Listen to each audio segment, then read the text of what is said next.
Go. Streaming from South Africa to the world. This is the Stonks Go Moon podcast. What just happened? We break it down so you don't have to. Welcome everyone to the Stonks Go Moon podcast. Athletes aren't just on the field, they're brands, investors, and philanthropists. But until now, getting real data on their ventures, reps, or endorsements was like piecing together a rumor mill. Enter AthleteAgent.com, formerly OSDB, co-founded by Rodgers and Rottman. They've just rebranded and launched a subscription model that could change how brands, agencies, and fans across access athlete data, from endorsements to front office contacts. AthleteAgent.com is positioning itself as the IMDb of sports. Welcome to the pod. I appreciate you having me. It's good to be here. So, an American based in the UK, but with strong ties to the continental US. First of all, how did you meet Aaron, and how did that sort of, did you talk him into starting this, or how did that come about? It's a good question.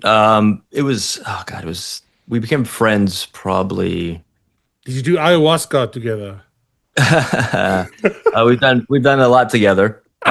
We initially met on the golf course. Oh yeah, we were playing in a golf tournament. We're both big golfers. Yeah. And we actually really bonded over the movie The Big Lebowski and the dude. It's one of our favorite movies. And then just became boys. Just we're Awesome. been really good friends, and because of that and love for movies and being friends, I've been an actor for 20 something years. Okay. And because of that, an IMDb element, which is the entertainment movie database. Yes. That was my business card. That was my calling card for everything acting. It shows all my filmography. And every time I walked in an audition room, my IMDb page is pulled up. And I actually did a show called 90210, and a producer from the Hallmark Channel saw me, looked at my IMDb Pro, saw who my agent was, reached out, and then put me into the Hallmark family. And I've done 8 Hallmark films since then. And so, had that information not been correct, I would have not had that income, not have had those jobs.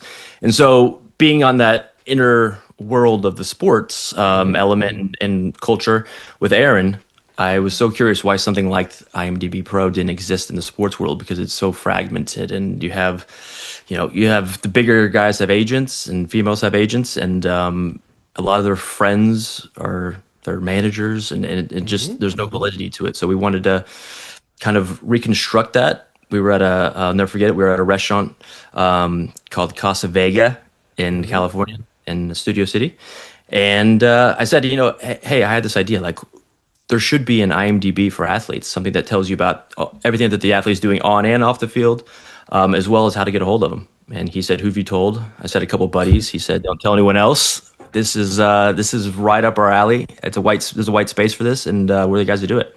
So after that, I was like, "Oh, okay. I've got to go make a website and a database."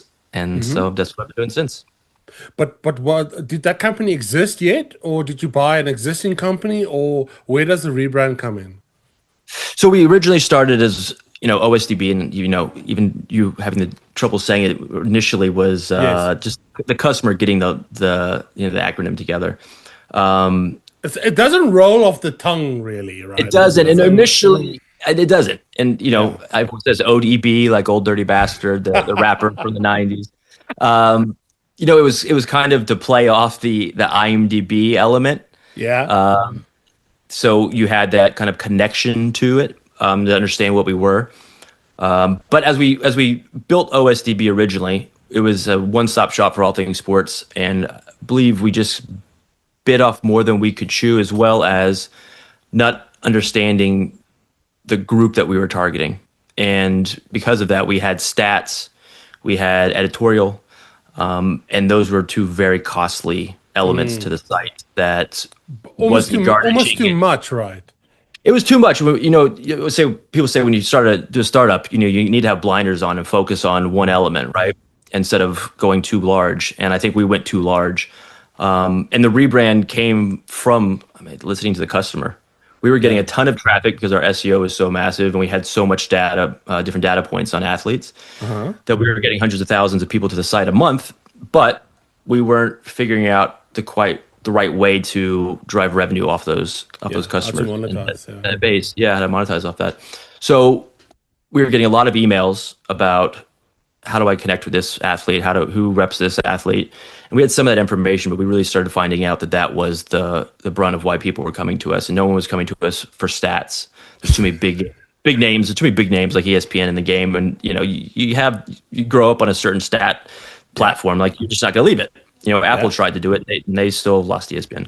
Exactly. And it was costing us a fortune, right? Those behemoths, they just can charge whatever they want.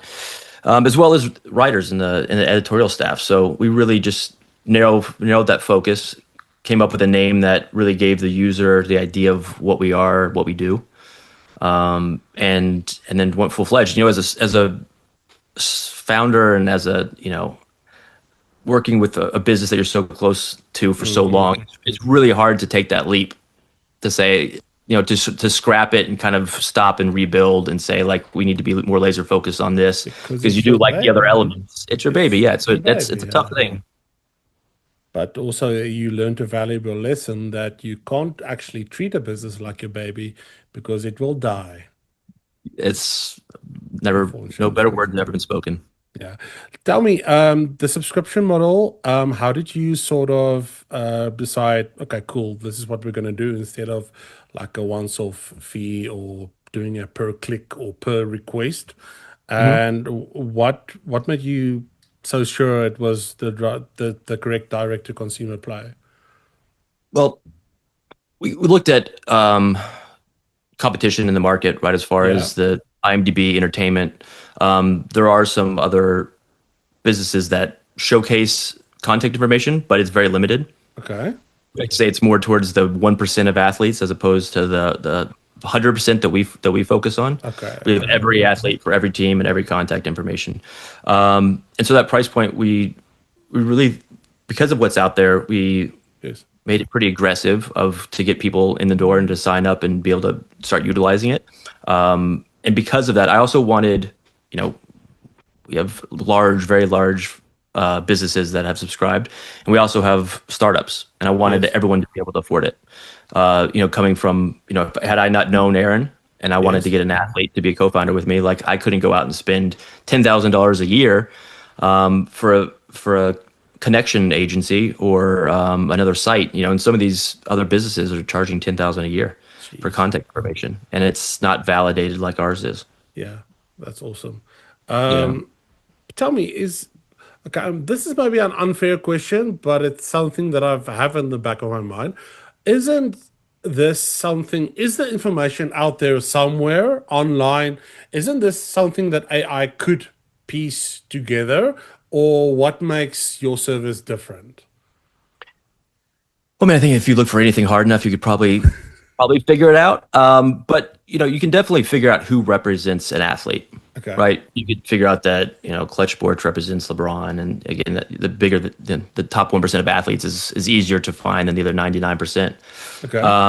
So you can figure out who represents them, but you can't figure out the contact information. What's that agent or manager's phone number? What's their email? That is pretty hard. I'd say pretty guarded.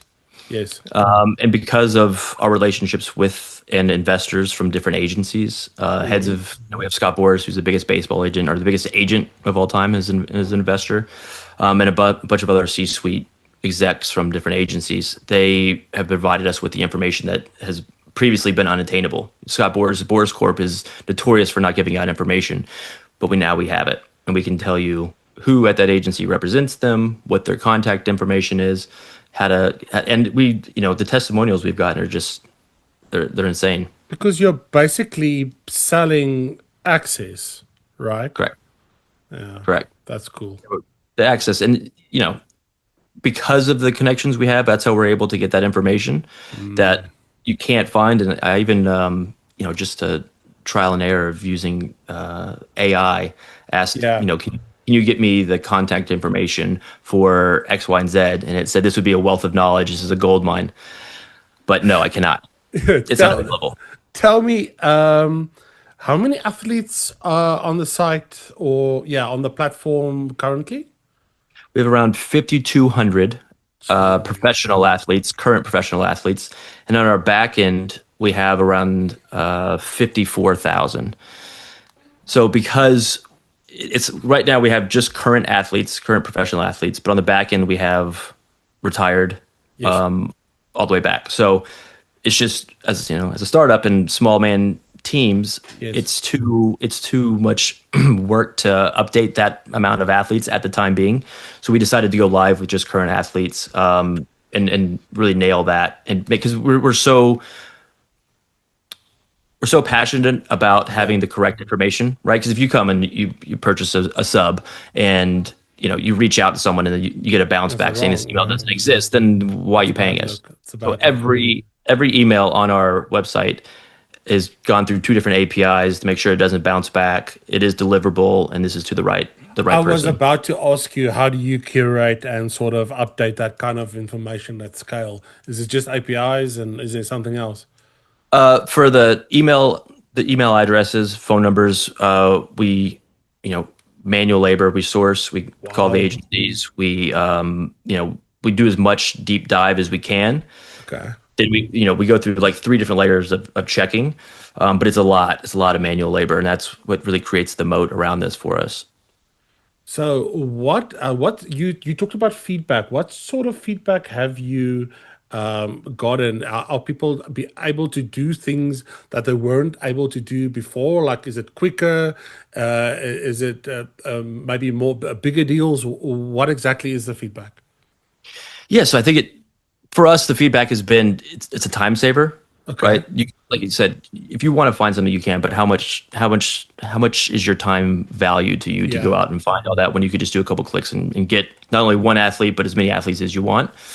So we had someone that's high up at LinkedIn that controls that works with a bunch of athletes at LinkedIn has subscribed, and he Wow. sent three emails and got three responses within 4 hours.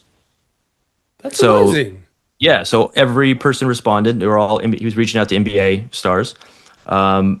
emailed and said this has already literally paid for itself in the first few hours. I just so you know, I reached out to three NBA athletes agents and got responses back, and this is fantastic. We have it's funny. You also kind of create your product and you think you have a certain customer, and then once you Yeah. go live, you realize it's a lot broader than you thought it was, and that's what's been really interesting. We have we've had attorneys, we have a ton of financial advisors that are looking to work with athletes. One of our other testimonials is that we had two minor league baseball teams subscribe. They contacted two MLB athletes that had been dropped from the majors.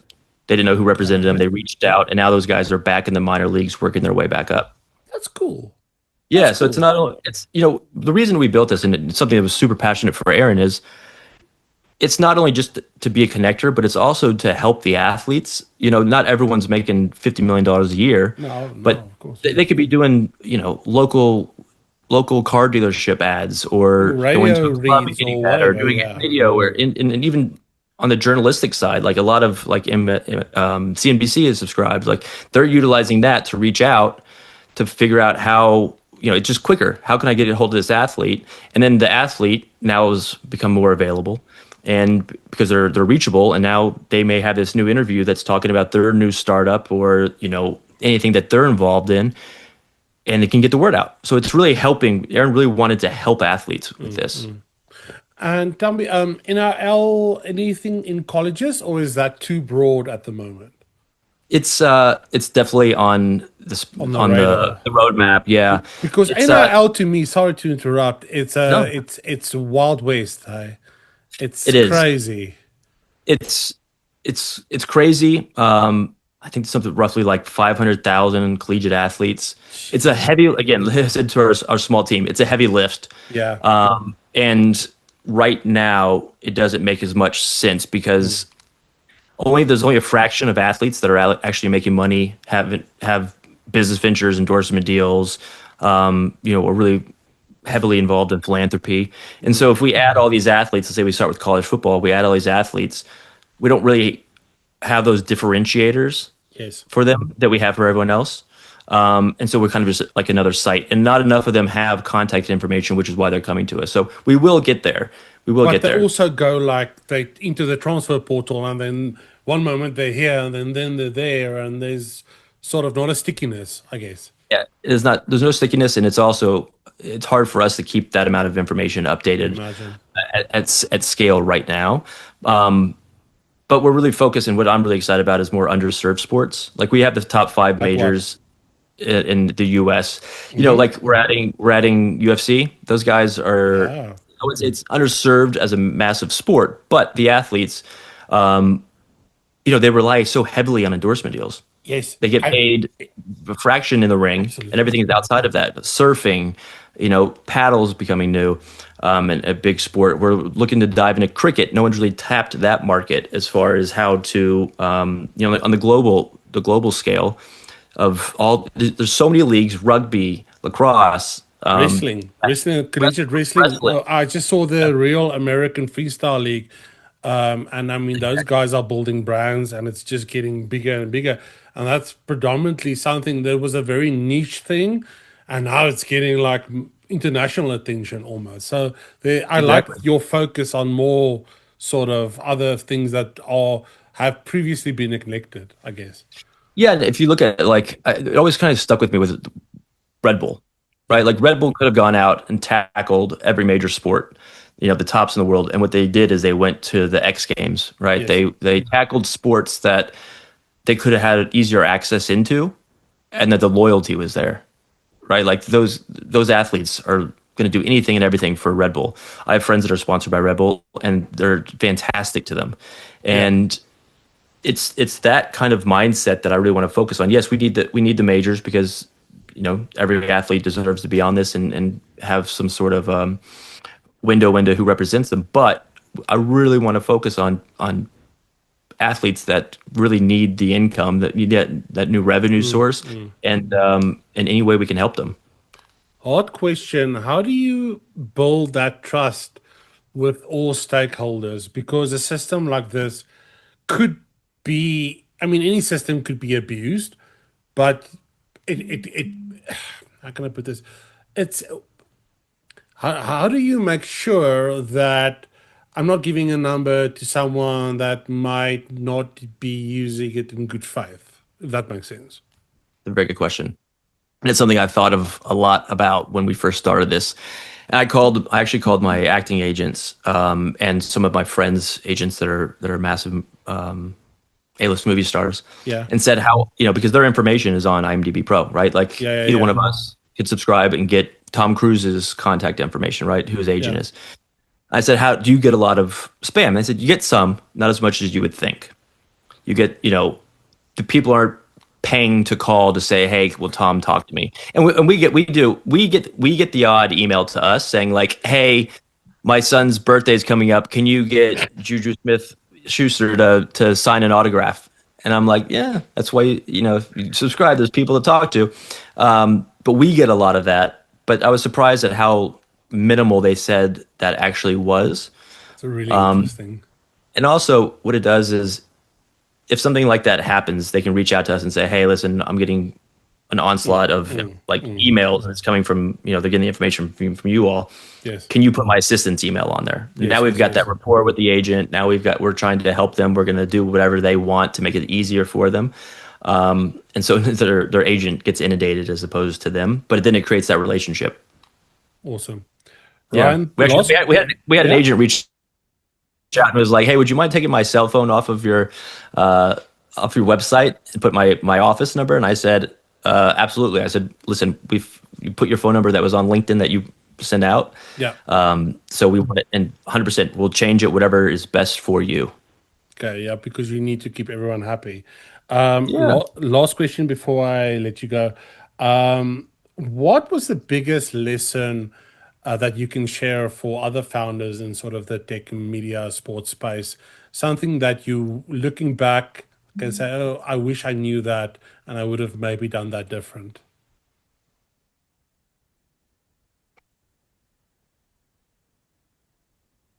I think my two takeaways would have been: A, what we kind of spoke on earlier, which is Yeah. keep blinders on and stay really narrowly focused on your niche of what drives your business, and don't get too hungry.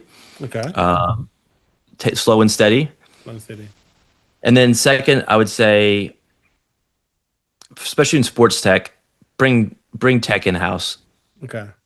That was I outsourced, and listen, they built a great product initially, and it was great, but it wasn't how fast can you make this. It was how much is this going to cost, and there's a price tag on everything, and you couldn't move at the speed you wanted, and even for little fixes, it's so costly when it's your own person. Yeah. That's internal. You're going to say like, get this done, and it's a weight off my shoulders, as well as it's easier to raise when you have an internal tech team as opposed to outsourcing. Those are very, very important points for everyone, and very good information. Ryan, thank you so much for joining me today. If the listeners want to go and connect with you and find out more about AthleteAgent.com and where they can get involved, where can they do that? Well, kind of like you just said, AthleteAgent.com. We have my socials at Ryan Rottman across all the board. Just shoot us an email. And we'll put all the links in the comments. Thank you so much for joining me today. And to our listeners, peace, love, and prosperity. And we'll catch you in the next one. Cheers.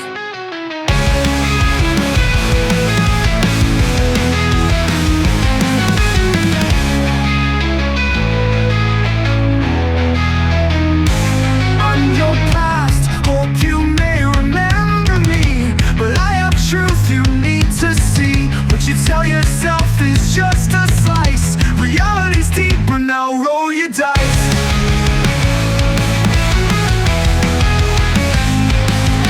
Step outside, take a breath, face the world past your depth. What you hope and dream is more than the echoes that are seen.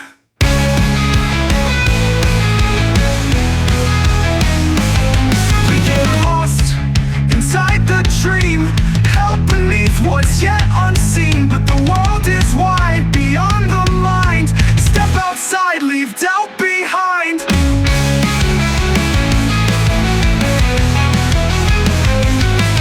Till lost inside the dream, held beneath what's yet unseen. But the world is wide beyond the mind. Step outside, leave doubt behind. What's it like being a lost soul inside the mind, with stories on to tell but to yourself other than lies? Life is more than walls you can't perceive. You aren't alone, there are still people that won't leave. Time to wake up